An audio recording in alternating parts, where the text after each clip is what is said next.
Huh. So guys, today's solid state chapter topic I am teaching. तो उस topic का नाम है एमॉर्फस एंड क्रिस्टल सॉलिड्स. सो तो मैं इस टॉपिक के कुछ पॉइंट्स बताने जा रहा हूँ, इम्पोर्टेंट पॉइंट्स. तो फर्स्ट पॉइंट है जो क्रिस्टल और एमॉर्फस सॉलिड्स है वो अरेंजमेंट पे डिपेंड करते हैं. एग्जांपल फॉर कि अगर उनकी अरेंजमेंट अगर उस सब्सटेंस की अरेंजमेंट अगर उस सब्सटेंस की अगर उस substance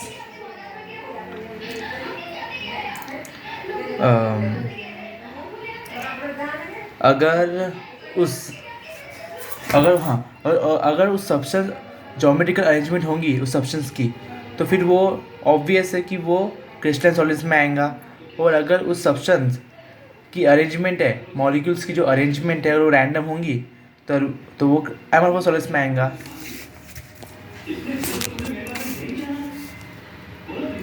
second point is crystal solid consist of small crystals.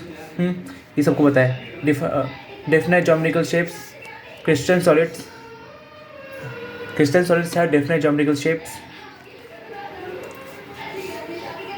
और क्रिस्टल सॉलिड्स के एग्जांपल्स है sodium chloride NaCl, quartz, SiO2.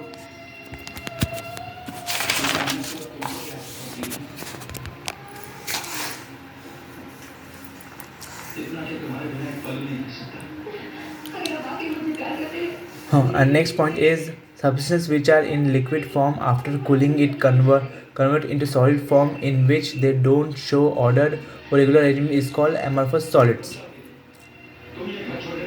इसका मतलब यही है कि अगर कोई सब्सटेंस है उसको और वो लिक्विड फॉर्म में है, तो उसको अगर हमने कूल डाउन करके सॉलिड फॉर्म में कन्वर्ट किया, तब भी उसकी जो अरेंजमेंट है वो रेगुलर ना हो, इरेगुलर हो, तो उसको एमॉर्फस सॉलिड कहेंगे. और एमॉर्फस सॉलिड के एग्जांपल है ग्लास, रबर और प्लास्टिक.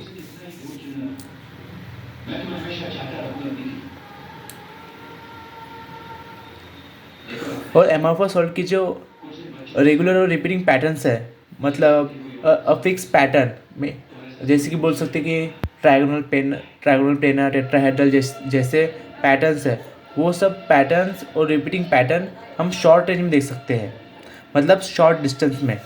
इस पॉइंट में बात कर रहा हूँ. Crystal solids sharp melting point.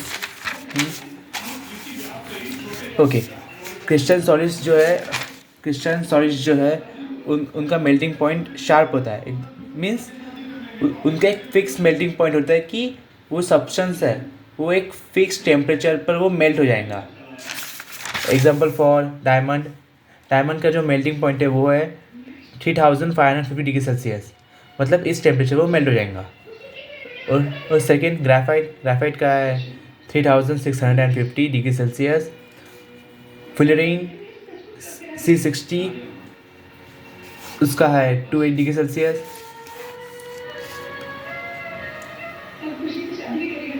और नाइन पॉइंट इज